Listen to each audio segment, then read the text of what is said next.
안녕하세요, 양쌤입니다. 여러분들을 품질의 세계로 초대합니다.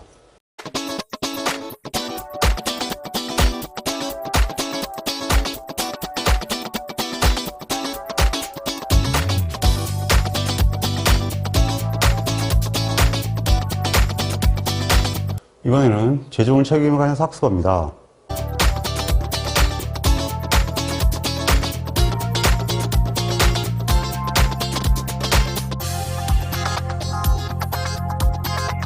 제조물 책임은 짧은 범위에서 한 문제가 나오다 보니까 심지어는 이 프로젝트 라이어빌리티라는 영어 단어도 시험에 나옵니다.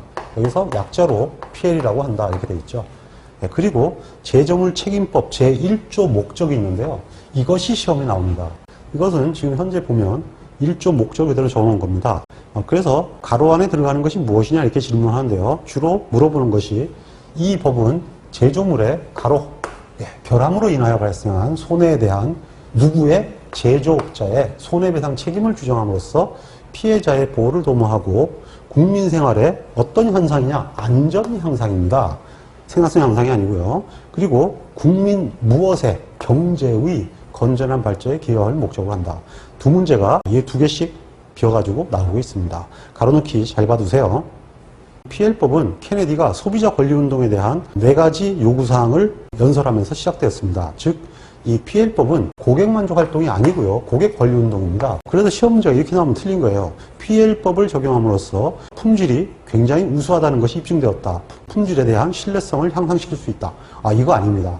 기본적으로 PL법은 고객 만족 활동이 아니고요. 고객 권리 운동이기 때문에 당연히 손해를 봤을 때 보상을 받아야 되는 거예요. 그래서 그런 형태로 구성이 되어 있죠.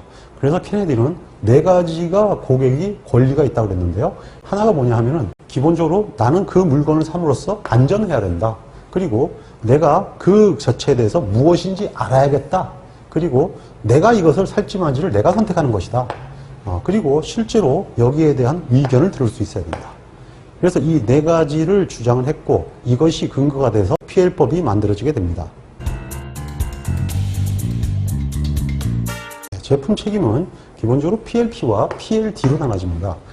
PLP는 프리벤션, 즉 제조물 책임 예방을 의미하고요. PLD는 디펜스, 즉 제조물 책임 방어를 뜻합니다. 자, 우선 PLP는요. 제품의 사고가 발생하기 전에 사고를 미연에 방지하기 위한 활동입니다. 사전에 미리 방어를 하는 방법인데요. 일단은 소프트웨어로는 적정 사용 방법을 보급하는 거예요. 일단 소비자도 알아야 되지 않겠습니까? 그래서 소비자가 알게 해주는 거예요. 두 번째는 회사의 품질 시스템을 고도로 가져가는 겁니다. 근본적으로 품질 시스템이 높을수록 당연히 문제가 없는 제품이 나올 수밖에 없죠.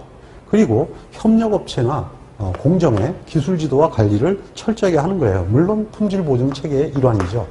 그리고 무엇보다도 기술력을 보여야 되니까 신뢰성 시험을 강화하는 것입니다.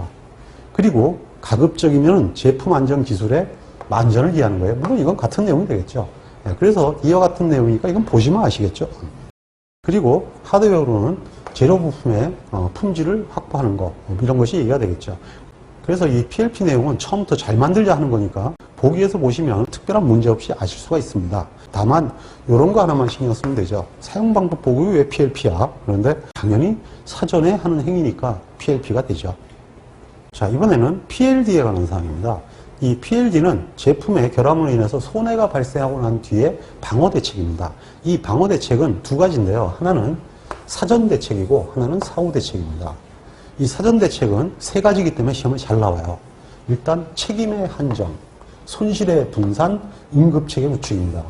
책임의 한정이라는 것은 계약서나 보증서나 취급설명서에 일단 이런 경우에는 보상하지 않습니다라고 책임을 한정시키는 거예요.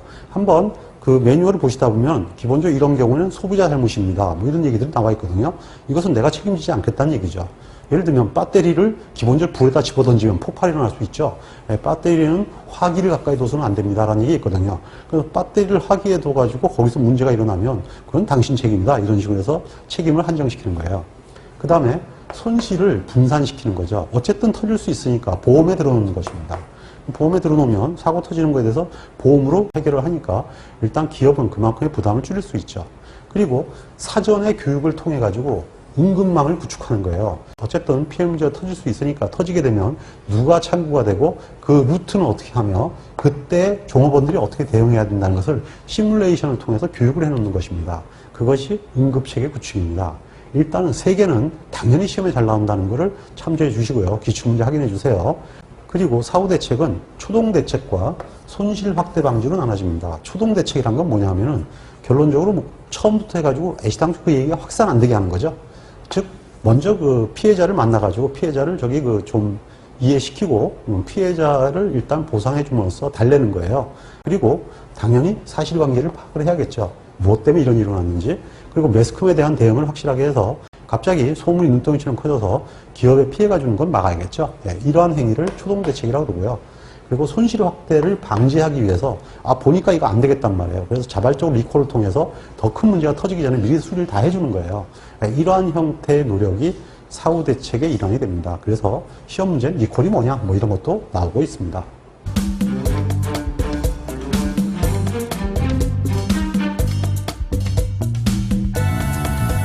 그 다음에 제품 책임에 관한 사항입니다.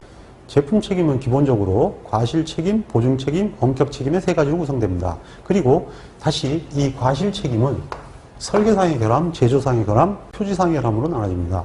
일단 이렇게 3개씩 구성되는 건 역시 시험에 굉장히 잘 나오겠죠. 자, 그럼 먼저 설계상의 결함입니다. 이 설계상의 결함이라는 건 뭐냐 하면은 기본적으로 제조업자가 대체 설계를 사용했다면 위험을 줄이거나 피할 수가 있었는데 기본적으로 대체 설계를 알면서도 또는 그 시기에 있었는데 그것을 적용하지 않았을 때 만약에 해당 제조물이 안전하게 못하게 되면 설계상의 결함이라고 합니다. 그래서 일반적으로 안전 시스템이 있었는데 미비되어 있다든지 또는 부족하다든지 그리고 일반적인 원재료나 부품이 중요한 부족함이 있을 때 기본적으로 설계상의 결함이다 이렇게 얘기를 하죠. 두 번째는 제조상의 결함입니다. 제조상의 결함이란 제조물을 가공하면서 실수를 했느냐 이걸 따지는 게 아니고요. 원래 제조물이 의도된 설계와 다르게 제조했느냐 이런 얘기예요. 그러니까 설계대로 제조했다면 제조상의 결함은 아니지만 설계대로 제조하지 않았다면 문제가 되는 거죠. 그래서 그런 경우를 주로 따지는데 이거 이제 시험에 나온 적이 있어요. 다음 중 제조상의 결함에 대해서 옳은 것을 찾으시오. 이거는 안전 시스템의 고장 또는 고유기술 부족 및 미숙에 의한 잠재 부적합 뭐 이런 식으로 이제 시험 문제가 나왔어요. 근데 실제로는 제조상의 결함은 이런 걸 따지는 게 아니라 원래 설계와 다르게 가공한 것을 얘기하는데 어쨌든 간에 뭐 얘가 그런 게 제시가 돼 있다 보니까 시험 문제가 그렇게 된 것 같습니다. 세 번째는 표시상의 결함입니다. 표시상의 결함이란 뭐냐 하면은 제조업자가 설명, 지시, 경고나 이런 걸 통해서 인지를 줬더라면 그것이 발생되지 않았을 텐데 그러한 형태의 인지를 주지 않은 거예요. 이래서 일단은 사고가 터지게 되면 그 자체에서는 표시상의 결함이 있었다고 보는 거죠. 이렇게 되면 이 3가지에 대해서는 과실 책임을 묻게 되고 현재 우리나라가 정하고 있는 PL법은 과실 책임을 원칙으로 하고 있기 때문에 이 3가지에 해당되게 되면 과실 책임에 의한 배상을 하여야 합니다. 과실 책임과 함께 보증 책임, 원격 책임이 있다고 그랬죠. 예, 보증 책임은 뭐냐 하면은 제품의 품질에 대해서 명시적, 묵시적 보증한 내용이 사실과 명백히 다른 경우에 지게 되는 책임입니다. 그러니까 이것은 표시상의 결함과는 다른 거예요. 표시상의 결함은 애시당초 누락을 한 것이고요. 이건 뭐냐 하면은 명시를 했어요. 명시를 했는데 사실과 다른 거예요. 그러면 명시보증 위반이죠. 거짓말로 허위로 했으니까요. 그리고 묵시적인 사항이 있습니다. 묵시적인 사항이란 건 당연히 이것은 기본 품질 사항이에요. 근데 이 묵시보증 사항이 사실상 일반적인 사람이 알고 있는 것과 다를 때 그것도 역시 묵시보증 위반이 되죠. 예, 그래서 이 보증 책임이란 분명히 이것이 소비자들에게 인지를 시켰는데 실제 그 제품이 그렇지 않을 때 나타나는 현상을 보증 책임이다 이렇게 얘기를 합니다. 그리고 이 PL법이 강력한 도구가 되려면 엄격 책임을 도입하느냐 여부인데요. 현재 우리나라는 도입을 하지 않고 있죠. 기본적으로 이 엄격 책임은 상당히 포괄적인 법률인데요. 그 제품에 결함이 어느 정도 있는데 제품이 결함이 있는 상태에서 소비자가 그 제품을 인해서 피해를 받았다는 사실만 나타나면 기본적으로 어느 정도의 손해배상을 해주는 제도를 얘기합니다. 그래서 실제로 그 조건은 제품에 신뢰할 수 없는 결함이 있어요. 그리고 그것이 기본적으로 시장에 있는 상태로 유통이 되고 있다라는 것이 먼저 사회적으로 통용이 돼야 되고요. 그 다음에 그 결함의 원인이 되어서 피해가 발생했다. 이것이 되면은 인과관계가 입증이 되지 않아도 손해배상을 해야 되는 거죠. 예를 들면 지난번에 라돈 침대 같은 경우가 있었는데 라돈이란 물질이 문제가 되잖아요. 그러니까 처음부터 이 대진 침대는 라돈이란 물질이 있었으니까 결함이 있는 거죠. 그리고 실제로 그 침대에서 자는 사람이 예를 들면 몸에 두드러기가 난다든지 어떠한 몸에 신체적인 문제가 있었어요. 그래서 병원을 좀 갔다. 근데 그전엔 그런 일이 없었다. 이렇게 되면은 그 정도만 입증이 돼도 무조건 피해 보상을 해야 된다. 이런 얘기가 되죠. 그렇지만 우리나라는 현재 과실 책임만 적용하고 있기 때문에 그러한 형태의 그 엄격 책임은 적용이 되질 않죠. 다만 아직까지 제조업의 경쟁력이 취약한 상태에서 만약에 엄격 책임이 본격적으로 도입된다면 국내 기업 중에서 아마 80, 90% 이상은 전부 다 이 PL법 때문에 망한다는 얘기가 나올지도 모르겠습니다.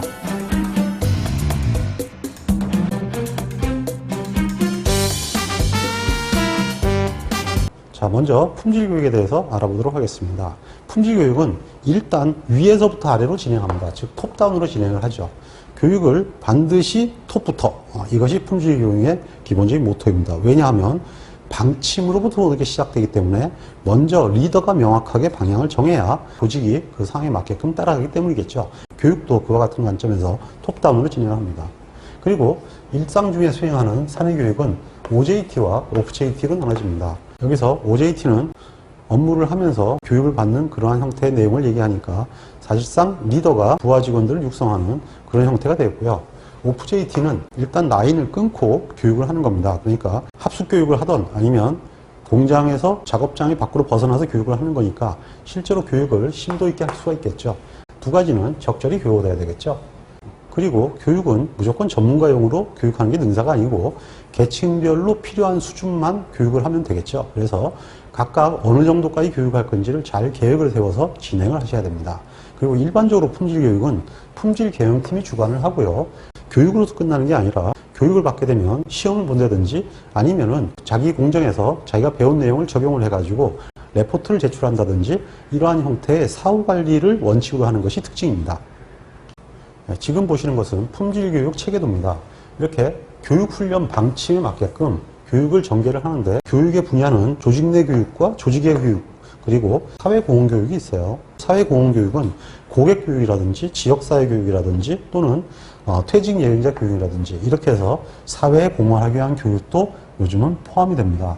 그런 관계로 품질교육의 목표는 개인 능력을 증진한다든지 개인 모럴을 증가시키는 것도 있지만 조직의 발전과 고객의 역량을 증가시키는 그런 형태도 될 수가 있죠.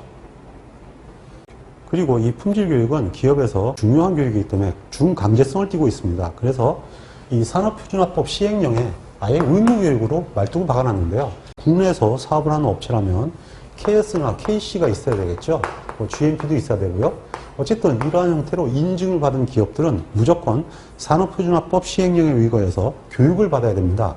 3년마다 16시간씩 경영관부들을 교육을 시켜야 되는데요. 교육 내용은 산업표준화 제도 외에 여러 가지 항목이 있습니다.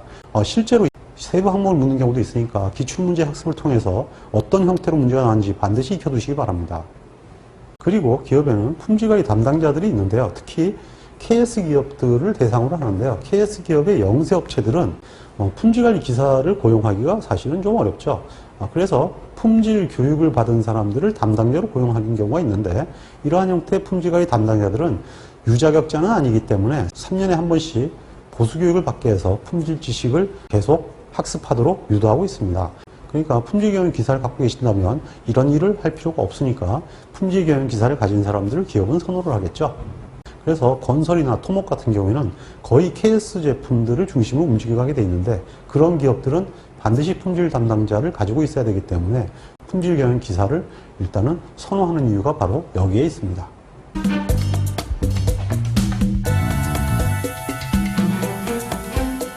자, 그러면 품질 향상을 위한 모티베이션에 대해서 알아보도록 하겠습니다. 일단 이 모티베이션은 뭐냐 하면은 구성원들의 동기부여입니다. 즉 개선 의욕을 불러일으키는 건데요. 이 개선 의욕을 불러일으키려면 먼저 사람들의 습성을 연구해야 되겠죠. 먼저 매슬로우가 인간 욕구 5단계를 얘기했습니다. 일반적인 가장 기본적인 욕구는 먹고 살아야겠다는 것과 나 안전해야 되겠다 하는 이런 기저욕구입니다. 근데 일단 기저욕구가 실현이 되고 나면 어쨌든 자기도 무엇인가 사회의 구성원으로서 활동하고자 합니다. 그래서 사회적 욕구가 생기게 되고요. 이 사회적 욕구가 어느 정도 충족이 되고 나면 당연히 거기서 나는 리더가 되고 싶다. 즉 존경을 받고 싶다라는 생각을 하게 되겠죠. 그리고 좀 높은 위치로 하고 싶다. 이런 생각을 하게 됩니다. 물론 이 위치에 올라가게 되면 그 다음부터 이제 그러죠. 느닷없이 갑자기 색스폰도 불고 뭐도 해가면서 인생의 멋을 생각하게 되는데 그것이 바로 뭐냐면 자아실현의 욕구다. 이렇게 얘기를 하죠. 그래서 최상층부는 자아실현의 욕구에 해당되는 경우가 있는데 그래서 이러한 형태의 인간 욕구는 모티베이션하고도 상당한 관계가 있지 않을까요? 그래서 허즈버그는 기본적으로 사회적 욕구와 그리고 자아실현의 욕구를 이용해서 두 가지 동인 이론을 끌어냈습니다. 하나는 뭐냐 하면은 위생요인 또는 불만요인이라고 하는데요. 이것은 처음에는 올려주면 좋아하지만 이게 기본적으로 사람의 갈증을 채울 수는 없다. 즉 회사의 정책과 관리 그리고 작업 조건, 임금, 승진 이런 건데요. 그러니까 환경, 급여 뭐 이런 것들이죠. 이것은 처음에는 사회적 욕구가 충족되고 존경의 욕구가 충족되기 때문에 기본적으로 동인이 될 수는 있겠지만 어느 정도 한계에 이르게 되면 결국은 더 이상 올라가는 것이 그다지 이렇게 매력적인 게 되지 못한다. 이런 얘기죠. 그러면은 근본적으로 사람이 무엇을 요구하느냐 하면 그것을 동기 요인이라고 하고 만족 요인이라고 하는데요. 성취감, 인정, 책임감, 뭐 성장과 자기개발 뭐 이런 것 같은 자기가 자아실현과 비슷한 만족감이 궁극적으로 동기요인이 된다. 이렇게 생각했습니다. 그래서 이 동기요인과 미생요인을 나눠서 이걸 설명했는데 실제로 시험 문제에서는 이게 구분돼서 나오니까 기출문제를 잘 확인해 두시기 바랍니다. 그리고 결론적으로 이러한 동기요인을 끌어내려면 권한부여가 필요한데 이러한 권한부여에 필요한 네 가지 변수로는 당연히 권한이 어느 정도냐 하는 것과 그 다음에 실제로 거기에 배당되는 자원이 어느 정도며 그에게 얼마나 정보가 가느냐 그리고 권한을 줬으면 당연히 뭐가 오죠? 네, 결과에 대한 책임이 오겠죠. 이 네 가지를 어떻게 부여하냐는 것이 기본적인 변수가 된다. 뭐 이런 얘기가 되겠죠. 자, 그러면 품질 모티베이션의 전개 방향을 보도록 하겠습니다. 품질 모티베이션의 전개 방향은 동기부여형과 불량 예방형으로 나눠집니다. 먼저 동기부여형 활동입니다. 이 동기부여형 활동은 작업자나 조직원이 스스로 분량을 줄일 수 있도록 작업자나 조직원에게 동기부여에 주안점을 두는 것으로 기본적인 방법은 우수한 작업자에 대한 벤치마킹을 시켜주는 거예요. 그리고 기본적으로 이제 품질 문제에 대해서 의식을 높일 수 있는 모티베이션 방향 교육 같은 경우를 합니다. 즉, 예를 들면 극한 훈련이라든지 아니면 이제 도전 의식을 심는 교육이라든지 뭐 이런 것들을 통해서 동기부여를 한다라는 얘기죠. 불량 예방형은 불량은 기본적으로 관리자 책임으로 발생되는 것이다 이렇게 생각합니다. 그래서 작업자들을 지원하는 형태로 유도를 하는 거예요. 그래서 실제로 GD 운동이라든지 또는 제한제도라든지 품질 부인조 활동이라든지 OS 활동이라든지 TPM 활동이라든지 이러한 형태의 활동은 기본적으로 어떠한 혁신제도나 또는 관리적인 측면을 가지고 문제를 해결해 나가려는 방법이죠. 일반적인 대부분의 혁신 활동이 다 불량 예방형 활동이 되겠습니다. 내용이 굉장히 개념이 어려우니까 기출문제 학습을 통해서 어떤 문제가 나오는지 반드시 학습해 두시기 바랍니다. 자, 그러면 모티베이션 향상 활동의 대표적인 방식을 보도록 하겠습니다. 일반적으로 제로 디펙트 운동이라고 하는데 처음에 설명드린 대로 마틴 항공사에서 시작이 됐고요. 마틴 항공사는 미사일을 만드는 회사입니다. 그리고 여기에 크로스비가 당시에 품질 엔지니어로 참가해서 활동을 하였죠.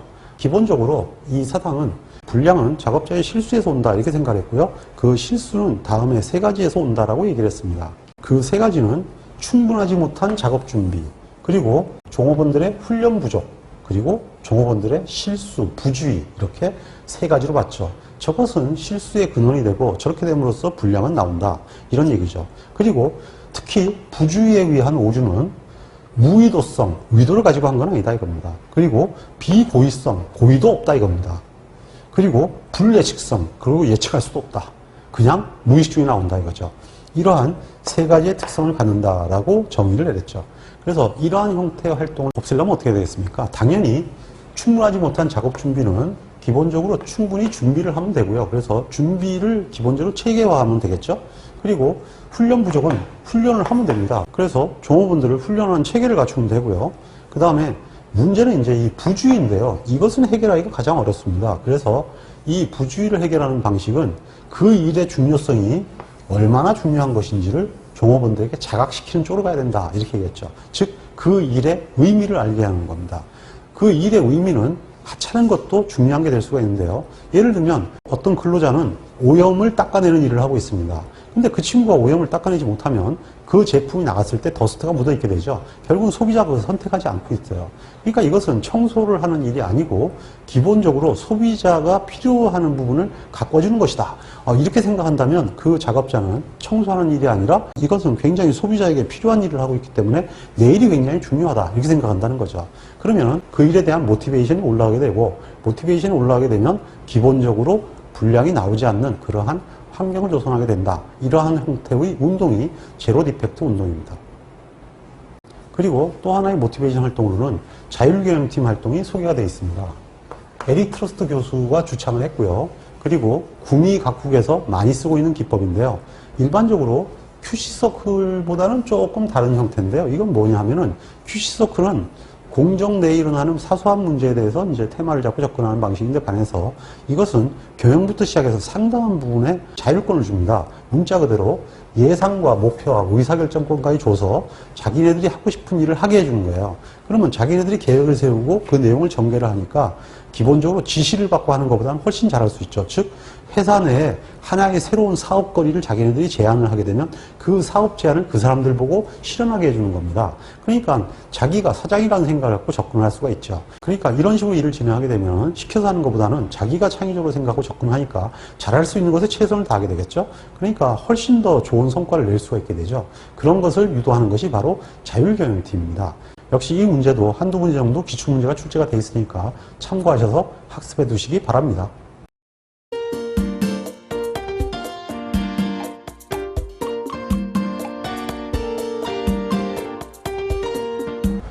일반적으로 서비스업의 품질관리는 제품 자체가 무형이기 때문에 일반적인 제품에 대한 품질관리와 방향이 달라져야 됩니다. 그래서 세셔라는 분이 서비스업의 특성을 4가지로 설명했는데 이 세셔의 정의가 서비스업에 대한 정의로 대표되고 있습니다. 그래서 시험에도 물론 굉장히 자주 나오죠. 자, 그러면 내용을 한번 볼까요? 일단 서비스업은 무형성이다. 그래서 형태가 없고 저장이 곤란하다. 이렇게 얘기를 했고요. 실제로 서비스 자체는 그냥 시간이 지나면 소멸되거든요. 그래서 시간이 지나면 소멸되니까 당연히 저장이 안 되죠. 두 번째는 불균일성입니다. 기본적으로 뭐냐 하면은 사람마다 서비스를 하는 것 자체가 달라지다 보니까 표준화가 어렵고 일단은 그때그때 달라지기 때문에 재현성이 없다라는 것이 특징입니다. 그리고 판매하지 않는 서비스는 당연히 소멸이 됩니다. 그래서 재고가 없다 이렇게 되죠. 그리고 서비스는 소비와 동시에 발생한다는 특성이 있습니다. 그래서 이러한 4가지 특성이 기본적인 서비스업의 주 특성이기 때문에 당연히 시험에 이러한 형태의 4가지가 나오고 이 중에서 틀린 것은 보통 이런 질문이 나오게 됩니다. 그래서 일단 이 제목들을 분명히 외워두셔야 되는데요. 외우는 방법은 불소 치약 아시죠? 그래서 불소에다가 동무들아 불소 치약으로 이빨 닦자 그래가지고 불소 동무로 외워두시면 답안에 체크하시는데 크게 문제가 되지 않을 것입니다.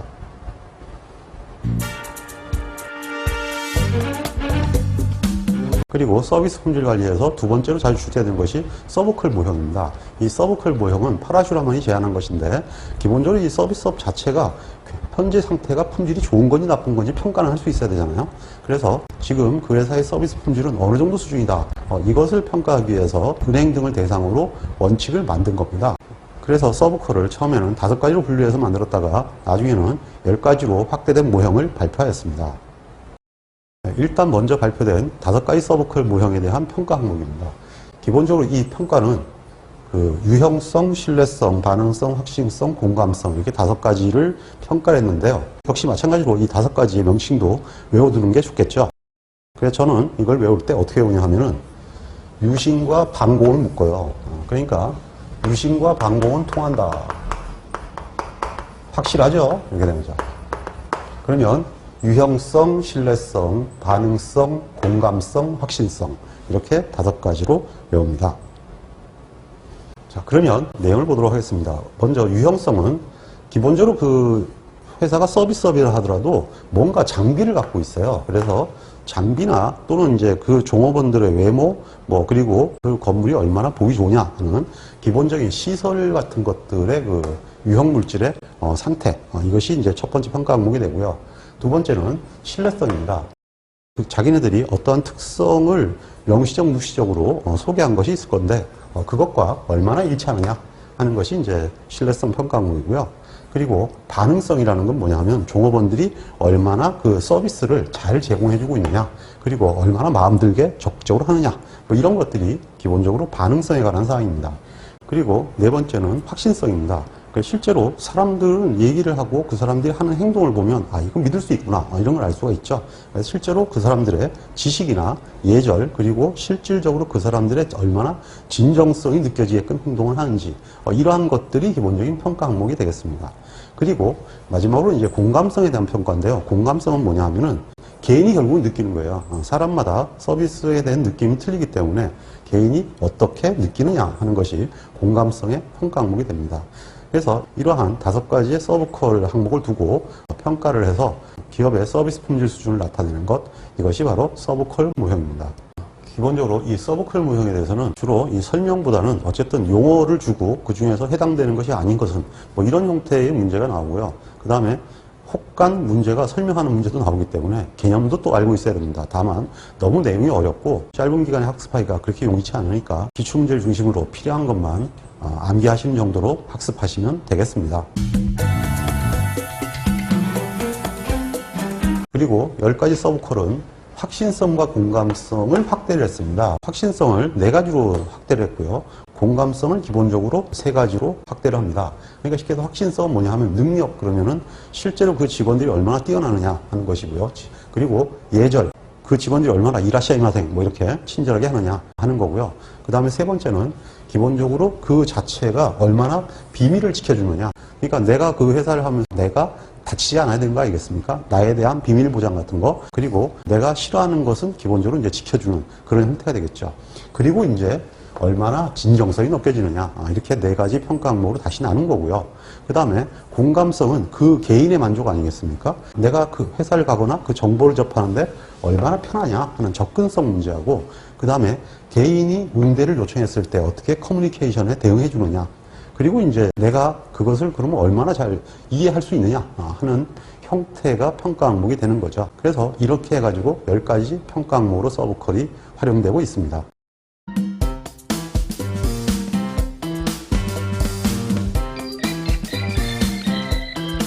그리고 이 고객의 서비스 기대에 따른 허용 서비스와 바람직한 서비스라는 관점에서 경쟁 열의와 경쟁 독점에 관한 그러한 형태의 개념이 소개되어 있습니다. 즉 서비스 품질 관리는 기본적으로 고객의 공감성을 바탕으로 하고 있는데요. 이 고객은 기본적으로 이 서비스를 자기가 충분히 받고 싶어 하겠죠. 그래서 고객이 충분히 받고 싶어하는 서비스 수준을 바람직한 서비스 수준이라고 하고요. 반면에 고객이 나는 최소한 이만큼 서비스를 받아야 거래를 할 거야, 이렇게 생각하는 수준이 있을 겁니다. 이것을 허용 서비스 수준이라고 합니다. 그러면 이 허용 서비스 수준과 바람직한 서비스 수준은 개인마다 모두 틀리겠지만 어쨌든 이 차이를 뭐라고 하냐면은 허용차 영역이라고 합니다. 그런데 이 기업이 제공하는 서비스가 이 허용차 영역 안에 있으면은 기본적으로 경쟁 우위에 서게 되고, 반면에 허용 서비스보다도 낮은 형태의 서비스를 제공하게 되면 이거는 사업이 안 되겠죠. 즉 경쟁 열의에 빠지게 됩니다. 반면에 기본적으로 고객이 원하는 만족하는 품질 수준보다도 훨씬 높은 상태로 서비스를 제공하게 되면 이것은 황제 서비스가 되겠죠. 이렇게 되면 고객을 독점하게 된다라는 이론입니다. 서비스 품질 관리 좀 어렵죠. 그렇게 많이 나오지는 않지만 어쨌든 시험에 나오면 굉장히 어려우니까 기출문제 중심으로 여러 번 학습해서 꼭 중요한 것은 반드시 외워두시기 바랍니다.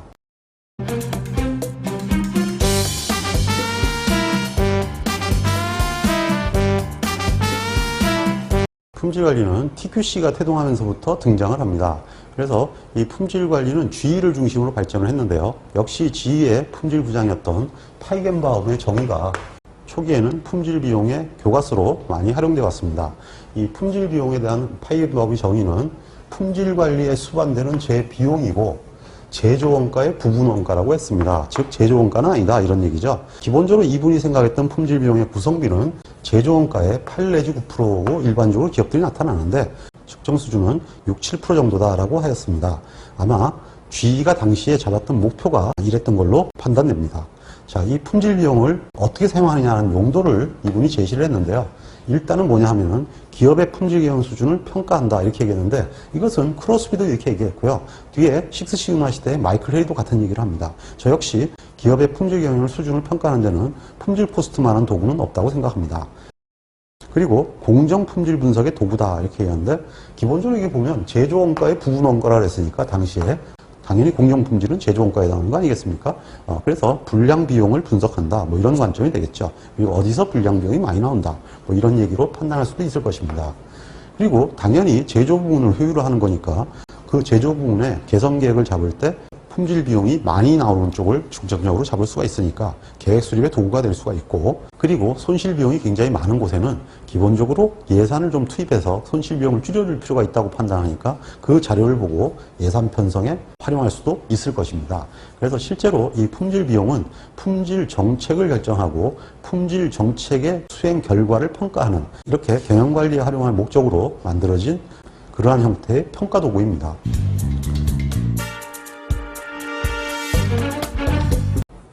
이렇게 품질 비용은 경영관리 도구다 보니까 많은 학자들이 품질 비용에 대해서 견해를 내놨는데요. 지금 시험 문제가 나오는 걸 보면은 기본적으로 그냥 계속 이 사람 저 사람 걸 막 섞어서 막 나오고 있어요. 근데 실제로 그렇게 내면 안 되는 게, 이건 학자마다 됩니다. 다 발표한 내용이 달라서 반드시 문제는 이것이 누구의 품질 비용이다라는 얘기가 있어야 되고요.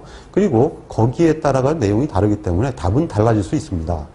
실제로 지금 사용은 안 하지만 과거에 품질 비용을 제시했던 분 중에서 가장 대표적인 분이 샤르본노와 커크패트릭입니다. 이 샤르본노와 커크패트릭 이론이 과거에 TQ 시절의 품질 비용으로는 굉장히 많이 활용이 됐었습니다. 자, 그러면 이 품질 비용은 일단 세 가지 비용으로 나눕니다. 하나는 예방 비용, 두 번째는 평가 비용, 실패 비용인데, 그러면 먼저 품질 비용이 무엇인 줄 알아야겠죠. 이것은 전통적인 품질 비용을 나타낸 것입니다. 일단 품질 비용은 예방 비용과 평가 비용 그리고 실패 비용으로 나눠집니다. 먼저 예방 비용입니다. 이 예방 비용은 처음부터 불량이 생기지 않도록 하는 비용입니다. 그래서 주로 어떤 것들이 들어가냐면은 품질 관리 부문의 비용이라든지, 그리고 교육 훈련비가 들어가고요. 그리고 이제 각종 뭐 컨설팅 비용이라든지, 그다음 협력업체를 지도하는 데 들어가는 비용, 그리고 제품 설계에 대한 심사비, 그러니까 디자인 리뷰라 해서 DR 비용이라고 그러는데요. 이런 것들이 예방 비용에 들어가고요. 개발 단계의 신뢰성 시험 비용, 그리고 그 다음에 시장 조사 비용, CS 비용이라고 그러죠. 뭐 이런 것들이 주로 예방 비용으로 들어갑니다. 그러니까 실제로 이러한 형태는 처음부터 불량이 생기지 않도록 하는 비용이니까 어떻게 하면 설계를 레벨업을 할 것이냐, 어떻게 하면 프로세스를 효율화할 것이냐, 어떻게 하면 협력업체를 정예화할 것이냐,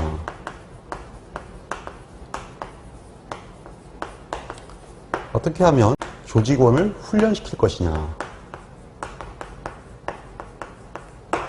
그러니까 이 결론적으로 뭐냐 하면은 이 예방비용은 5M1E를 어떻게 효율적으로 가져갈 것이냐 하는 형태에 투입되는 비용이 기본적으로 예방비용이다, 이렇게 얘기할 수가 있습니다. 반면에 평가비용은 소정의 품질 수준을 유지하기 위한 비용입니다. 이건 무슨 얘기냐 하면요, 기본적으로 이 자체는 제조 이전 단계, 즉 오프라인 QC의 활동입니다. 오프라인 QC의 활동이고요. 여기서는 뭐냐 하면 온라인 QC의 활동인데요. 즉 제조 단계에서 무엇을 하느냐 하는 건데요. 당연히 품질을 유지하기 위해서는 검사를 하고 시험을 하고 그 다음에 계량기를 투입하겠죠. 네, 계량기를 투입할 건데 이 계량기에 대한 검증도 해야 되지 않겠습니까? 그래서 계량기의 검증 비용을 PM 비용이라고 합니다.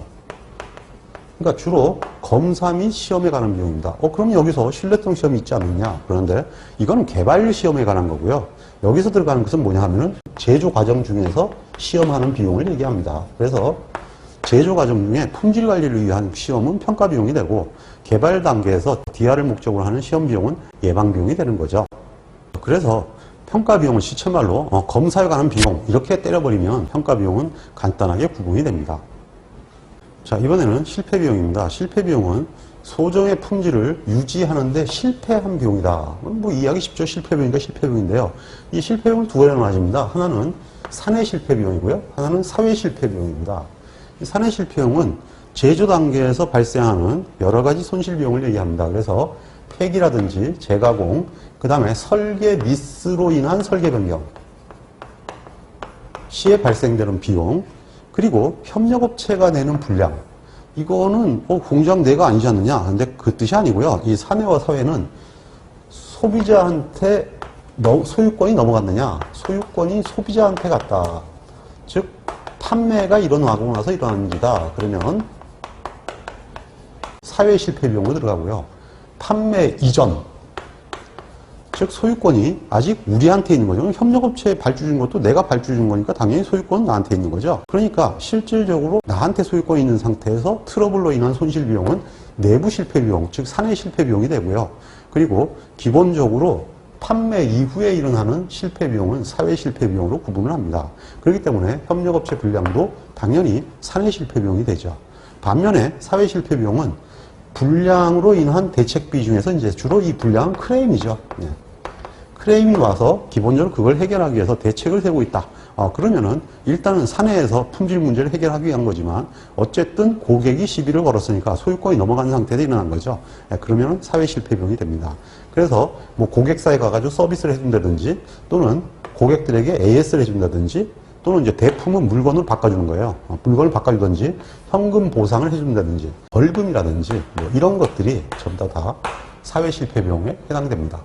자, 그럼 다시 앞으로 돌아와서 전통적인 품질 비용에서 시험에 잘 나오는 항목들을 보도록 하겠습니다. 이 PM 비용은요, 평가 비용으로 들어가 있는데 이 PM 비용은 계측기에 대한 교정 비용입니다. 근데 계측기에 대한 교정 비용이면 PM 비용이 맞는데 오늘날은 기업들에 가면 PM 비용이 느닷없이 예방 비용이 잡혀 있는 경우가 있어요. 그건 뭐냐 하면요. 설비를 TPM을 하면서 TPM 활동을 하거든요. 그러니까 예방 보전이라는 걸 하죠. 그건 프로세스를 관리하기 위한 비용이니까 애시당초 불량이 안 나게 하는 거죠. 그래서 프로세스 관리로 들어가는 비용은 아까 처음에 설명한 대로 예방 보전이 됩니다. 그러니까 오늘날 보는 시각과 지금 이 얘기는 파이겐바움이 보는 시각이기 때문에요. 제조 중심으로 돼 있다는 걸 아셔야 됩니다. 지금 관점하고는 굉장히 거리가 먼 거죠. 근데 시험 문제는 옛날 이 파이겐바움이 했던 시절에 기준되는 문제들이 지금 주류를 이루고 있어요. 그러니까 현실적으로 안 맞는 거죠. 어쨌든 이 내용이 나오기 때문에 조심해야 된다는 거죠. 그러다 보니까 한때는 웃지 못할 일이 있었는데 기본적으로 시험 비용이 여기 들어가 있거든요. 그러니까 신뢰성 시험 그래가지고 평가 비용 이렇게 들어간 적이 있었어요. 그건 분명한 오류입니다. 그 문제가 나오면 그거는 무조건 예방 비용이지 평가 비용이 될 수가 없다라는 겁니다. 자, 그리고 실패 비용입니다. 이 실패 비용에서 주로 이제 나오는 건 보면 설계 손실 비용인데 이 설계 손실이 사실은 설계 변경으로 인한 손실 비용인데요. 이것이 사실 크레임으로 와서 오게 되면은 기본적으로 이건 외부 실패 비용이 될 것이고요.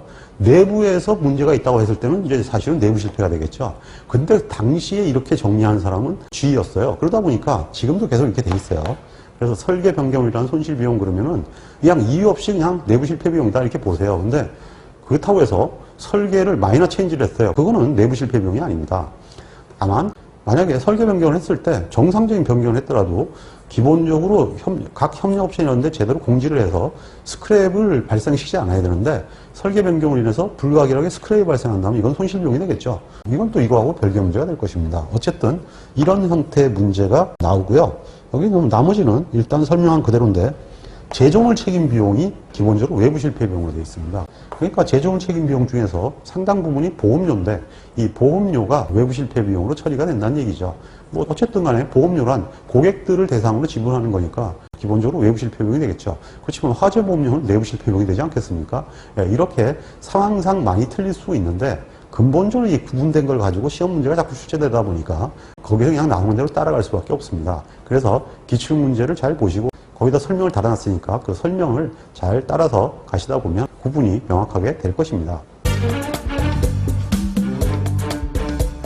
자, 그러면 샤르본느의 모형을 보도록 하겠습니다. 이 샤르본느의 모형은 실패 비용이 밑으로 점점 품질이 좋아지면 줄어드는데 예방 비용과 평가 비용을 같이 올려가는 거예요. 그래서 예방 비용이 많이 올라가고 평가 비용도 올라가죠. 이걸 적합 비용으로 본 거예요.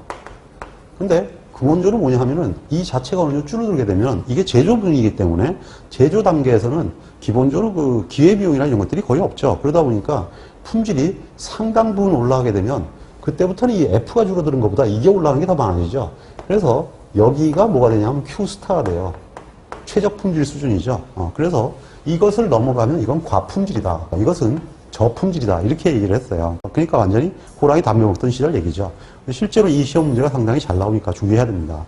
그리고 이것은 커크패트릭 모형인데요. 커크패트릭은 기본적으로 이 예방 비용이 올라가면 평가 비용과 실패 비용이 같이 줄어든다. 이렇게 봤어요. 주의할 것은 실패 비용이 평가 비용보다 위에 있다는 겁니다. 그리고 예방 비용 올라가면 둘 다 줄어드는데 기본적으로 이것도 똑같습니다. 어느 정도 품질이 올라가게 되면 얘들이 떨어진 속도보다 이게 올라가는 게 많아서 뒤집어진다. 그래서 여기서 전부 기본적으로 어떤 수렴값이 있는데 어느 정도의 적정 품질을 확보해야지 지나친 품질은 좋지 않다. 이상한 형태의 설명이 돼버렸죠. 어쨌든 이것이 TQ 시절의 기본적인 품질 비용의 모형입니다.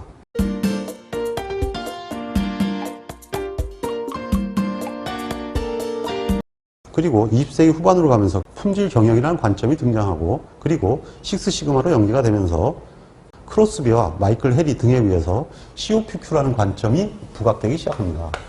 이 COPQ는 뭐냐면 코스트 오브 푸어 퀄리티라는 건데요. 기본적으로 이 개념은 기존의 품질 비용은 매출원가 대비 3 내지 5%밖에 되지 않는다. 물론 이것도 파이겐바움이 얘기했던 6 내지 7%보다는 많이 줄었죠. 그러니까 이 상태로 줄어 있는데요. 기본적으로 여기가 문제가 아니다 라는 것이 빙산론입니다. 이게 무슨 얘기냐면 Q코스트 자체는 이렇게 되어 있는데 빙산은 수면 밖으로 나온 것이 20%고 수면 안에 있는 게 80%예요. 이와 같은 형태의 그림을 그려가지고 지금 현재 COPQ 관점을 얘기합니다. 이게 뭐냐 하면은 기본적으로 그 신제품 출하가 지연된다든지 그 다음에 고객이 물건을 안 사는 거예요. 판매 기회 상실이다 이렇게 돼 있죠. 그리고 실질적으로 이걸 하다 보니까 여러 가지로 잔업 비용이나 더 많은 설비가 필요하고요. 그 다음에 개발 주기가 굉장히 길어지는 등등의 사항들이 발생하면서 많은 눈에 띄지 않는 손실금액이 발생한다. 이것이 관리비라는 명목으로 나가고 있다 이거죠. 그러니까 이 비용을 실제로 품질 비용으로 고려해야 된다. 이것이 바로 COPQ의 사고방식입니다. 이렇게 되면 기업의 총 비용 중에서 기업이 쓰는 돈 중에서 마이클 해리 얘기는 20 내지 40%가 품질 비용이다 이렇게 극단적으로 주장을 합니다. 근데 실제로 뭐 20 내지 40%가 전부 품질 비용이다 이렇게 얘기하기는 좀 어렵지만 그래도 실제로 틀린 얘기는 아니에요. 왜냐하면 직원들 중에서 어떠한 개발을 목적으로 뛰어난 사람들은 뭐 훈련을 시킨다 이것도 방법되지만 아예 연봉을 한 10억쯤 주고 데려온다 이렇게 얘기했을 경우에 그 연봉 10억은 그 사람이 품질 향상을 목적으로 하지 않아서 안 들어왔겠죠. 그러면 그게 예방비용으로 봐야 됩니까? 안 봐야 됩니까? 걔로 인해서 설계의 질이 올라간다면 그 예방비용이 맞지 않습니까? 그런 형태의 관점까지 확대를 한다면 이건 당연히 틀리지 않은 얘기가 되죠. 자, 그래서 이 COPQ를 고려해서 품질 비용을 얘기하는 모형은 평가 비용과 예방 비용을 묶어서 얘기합니다. 그럼 이거를 적합 비용이라고 합니다.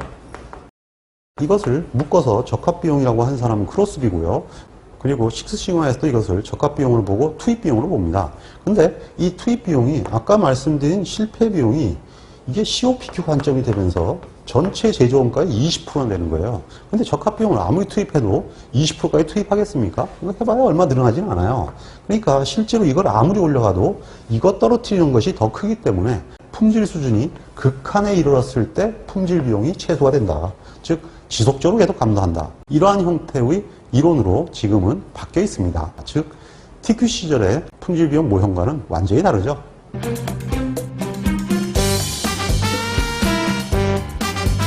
그리고 품질 비용에서는 이 품질 비용의 집계에 관한 문제가 혹간 출제되어 있습니다. 근데 이 품질 비용의 집계 시스템에 대해서는 사실상 이 품질 비용을 직접 만들어 보거나 장기간 교육을 받지 않으면 이해하시기 어렵습니다. 그래서 실제로 기출문제를 보시면서 아 이런 게 나왔구나 해가지고 그냥 그런 정도만 익혀두시고 그거보다는 이 정도는 알아두시기 바랍니다. 원래 품질 비용을 집계할 때는 비용을 계속 누적하는 형태를 사용하지 않고 일반적으로 액티비티 원가라는 걸 이용합니다. 이 액티비티 원가라는 건 이제 어떤 거냐 하면 전력 1kWh의 단가가 예를 들면 1,000원이다 라고 했을 때 이거를 구하는 방법은 뭐 한 달간 전력 총 사용량을 기본적으로 전력비로 나눠보면 킬로와트시당 얼마 이렇게 알 수 있겠죠. 그러면 이제 이걸 가지고 뭐라 하냐면 원단이라고 합니다. 전력 1kW시당 단가가 얼마다 이런 얘기죠. 그런데 한 달 동안 그 활동하다 보니까 로스가 10kW였어요. 근데 이것이 밤에 쓴 거하고 낮에 쓴 거하고 기업은 전력비가 다르죠. 그럼 로스를 다 나눠서 이건 밤의 손실, 그리고 이거는 피크 때 손실, 이거는 그냥 일반 손실, 이렇게 할 수는 없거든요. 그냥 이렇게 할 수는 없으니까 그냥 한 달간 평균 단가를 계산해서 여기다 이렇게 곱해버리는 거예요. 그러면 10 곱하기 1000이니까 당연히 10,000원 이렇게 손실이 나오는 거죠. 이렇게 실제로 쓰는 비용을 집계하는 방식이 아니고 그냥 하나의 공식화를 해서 원단이나 임률 등을 이용해서 계산하는 방식을 활동원가라고 합니다.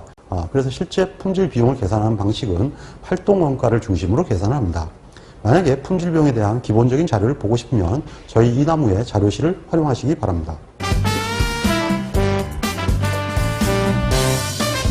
그러면 학습서의 문제를 참조해서 예를 들어 품질 비용을 학습해 보도록 하겠습니다.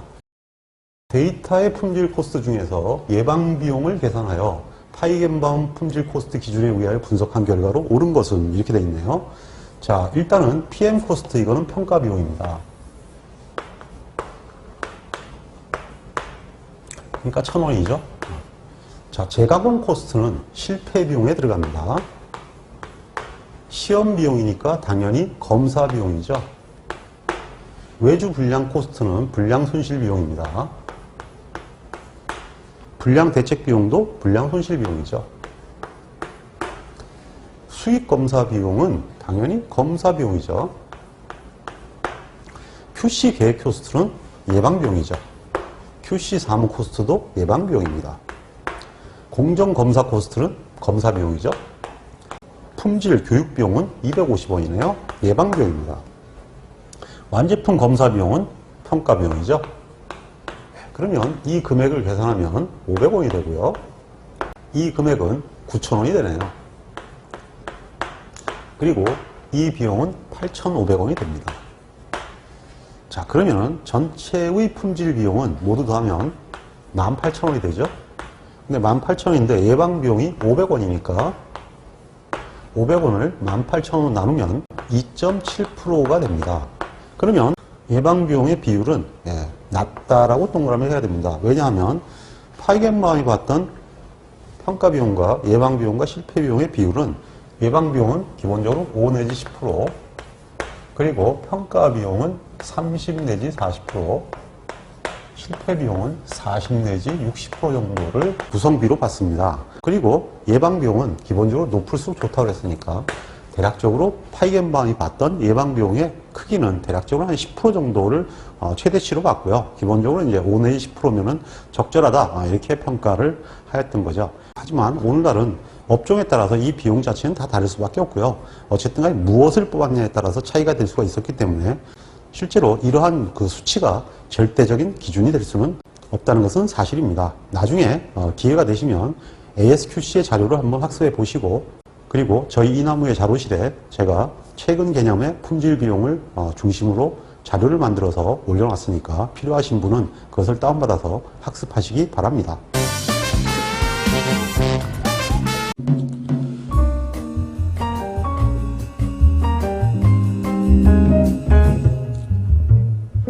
품질 경쟁력은 제때에 제대로 행하는 것입니다. 양쌤의 품질경영 산업기사를 활용해서 반드시 원하는 자격증을 취득하시고 품질에 관한 전문가가 될 수 있도록 응원하겠습니다. 홍콩 파이팅!